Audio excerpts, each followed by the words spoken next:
Israel bersikeras mengklaim tak melakukan genosida di Gaza meski serangan militernya telah menewaskan setidaknya 23.708 orang, termasuk perempuan dan anak-anak hanya dalam waktu 98 hari.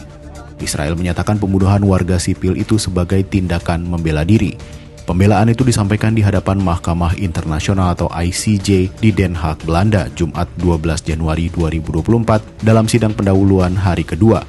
Sehari sebelumnya, Afrika Selatan memaparkan gugatan bahwa Israel telah melanggar konvensi genosida yang dibuat tahun 1948. Konvensi genosida adalah sebuah perjanjian internasional yang disahkan oleh PBB setelah Perang Dunia Kedua. Perjanjian ini dirancang untuk mencegah genosida seperti Holocaust yang membuat jutaan warga Yahudi tewas. Holocaust adalah pembantaian jutaan warga Yahudi oleh Nazi Jerman 1933 hingga 1945.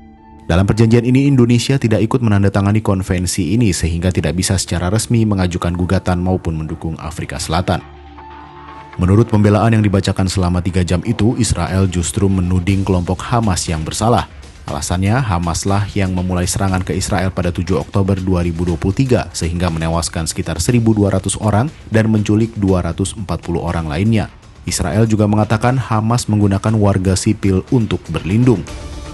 Namun Afrika Selatan menilai serangan Hamas pada 7 Oktober 2023 tak dapat dijadikan dasar oleh Israel untuk membenarkan sebagai serangan brutal di Gaza.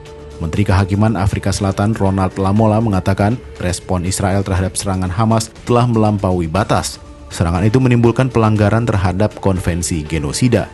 Selain menyeret Israel dengan tuduhan sebagai pelaku genosida, Afrika Selatan juga meminta pengadilan mengeluarkan putusan tindakan darurat agar Israel menghentikan serangan ke Gaza. Permintaan penghentian serangan Israel di Gaza adalah inti dari proses sidang pada pekan ini. Presiden ICJ, Joan A. Donoh, mengatakan pengadilan akan memutuskan permintaan tindakan mendesak itu sesegera mungkin.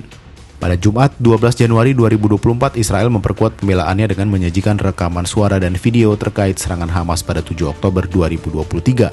Israel menggambarkan tuduhan yang diajukan oleh Afrika Selatan itu sebagai tuduhan munafik. Penasihat hukum Israel, Tal Becker, bahkan mengatakan bahwa kasus yang diajukan Afrika Selatan terhadap Israel itu merupakan salah satu kasus yang memutarbalikkan keadaan paling besar yang pernah diajukan ke pengadilan internasional. Menurut Becker, Israel sedang berperang dalam perang yang tidak Israel mulai dan tidak Israel inginkan. Becker menekankan bahwa penderitaan warga sipil yang mengerikan dalam perang tidak cukup untuk membenarkan tuduhan tersebut.